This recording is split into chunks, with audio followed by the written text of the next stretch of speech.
You want to start with the pickle? Pickle Rick! Phil gets actually talk. This is actually another game we played. Yep. We finally got Pickle Rick to the table. So Cindy and I demoed this game a couple years ago at PAX Unplugged, and Chris and I played it. Don't open it because I really don't want all the stuff to it go all everywhere. spills out. Chris very handily, actually not very handily. It took a while. I was being crazy and jumping around and moving and stuff, but Chris got the pickle. Yeah. I was Pickle Rick. Chris was the Russians. Oh, okay. Yeah. So it's basically like it's a tile placement dice rolling game where Pickle Rick's basically trying to get to the end, and the Russians are trying to kill him. Oh, okay. So is this a 2-player game? Yeah, it's only 2-player. Okay. It's a 2-player game. Okay. Because you could play solo. Yeah. Mm-hmm. And so basically, it's a card playing thing where you roll. Imagine like you roll dice and then those are your resources to play cards and to do things. Yeah, same mechanic as Ashes. Very similar, yeah. Roll the dice. Those are your standard D6. D6, but they're customized. That's what I was wondering. Is it just pips or is it it's like there's faces? like a gun or a little movement symbol, which is what hurt him because like he starts off and he doesn't get any movement because you can roll and then you can re-roll. Well, he doesn't get any movement, so he can't go anywhere. And as the Russians, I can't do anything on my turn because I can't.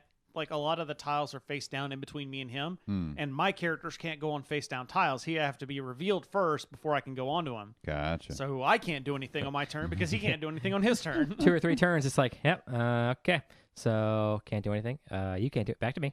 So I definitely feel like this is it's a really simple like, and you just play until either he gets to the end or somebody dies. Yep. And I feel like this is a really great. First of all, if you love Rick and Morty, you'll probably love this game because there's a lot of insights references, inside jokes, and so references. many inside jokes. Really, you just gotta watch that episode. Yeah. The Pickle Rick episode. It's also a really good like we're the first 2 people that showed up at game night, and this will take 15-20 minutes until everybody else shows up kind of game. Okay. Except That's for a quick game. if you're Philip and you take forever on your turns. I have a feel this is just like a game you don't think, you just kind of do. Yeah. You like Philip was putting a lot of like, what do I do? And then also he's like going on like it's think of there's it's like 2 L's that are kind of I don't know what the shape to say. It's like back to back. Stair steps? Yeah, it's a stair step basically is the path. Well, Philip just kept going off to the right because I had dudes off because he was trying to make his way around, just he never did. And so he just kept. And at some point, I was going to run out of tiles. Yeah, and if you run out of tiles, the game's over. Yeah. So, it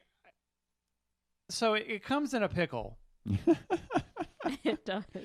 And that's probably the biggest problem with this game. I will have to say it is nice that it came with a stand so that you could support said it's pickle. not like it has to go next to other games. It can go It could be a display piece on a shelf. However, the insert that was in here to like organize everything just did inside the pickle? Inside the pickle. Okay. It organized everything extremely perfectly when they were all still wrapped up in their plastic. Yeah. We tried to package it up and I couldn't get it to close. It's like a space blanket. Yeah. I couldn't get it to close until finally I just chucked the plastic and just threw all the components in the pickle. Oh my gosh, that's why you don't want him to open it. Yeah, that's why I said don't open it because it will spill stuff. Hold the bottom of the pickle, get it all in there, close it, we're done. Yeah, there we go. Don't open it, ever. Oh my gosh. Stand on top of it. Get it closed. So I haven't played any. They have like, I feel like they put out a Pickle Rick game for like each big episode because like there's so many of them. There are a bunch of games that are tied specifically to episodes. Like there's there's an Anatomy Park board game. Yeah. There are. I think might be like one generic Rick and Morty like Adventures or something. Yeah. The Adventures of Rick and Morty. Yeah. But I don't know. So I don't know how this compares to any of those because this is the only one I've played so far. Who's the publisher of this? This is Cryptozoic. Cryptozoic. Okay. And they must make. I guess they make enough off of each one to justify just making a bunch. Yeah. But it is a popular IP. It's fun, and the minis were great looking. Oh yeah. Except I remember being impressed by that. It only comes with 2 because there's the what's the dude? The Russian dude. Dang it. What was his Jaguar. name? Jaguar. That's right. Jaguar. The Jaguar. And Pickle Rick are the only two minis, and the other Russians are just kind of little standees, which that's kind of cool. Those two minis were kind of cool, especially if you had like painted them up. That would have looked cool, but that also would have been a lot of effort for this tiny little game. Well, if you really like it. Yeah. But if you want a nice little filler game you have somebody that's really into Rick and Morty, then I have a feeling this game will be great for someone who's not a gamer going, look, there's a Pickle Rick game. And then you go, hey, let's play it. That's kind of like the perfect market for this. I get that, yeah. Is if you don't have someone as a gamer but really likes Rick and Morty. You can lure people in. If anything, they can just keep the pickle as a display piece. Just like it's going to be on Phillips. Right shelf. on my shelf. Just right there. Pickle Rick.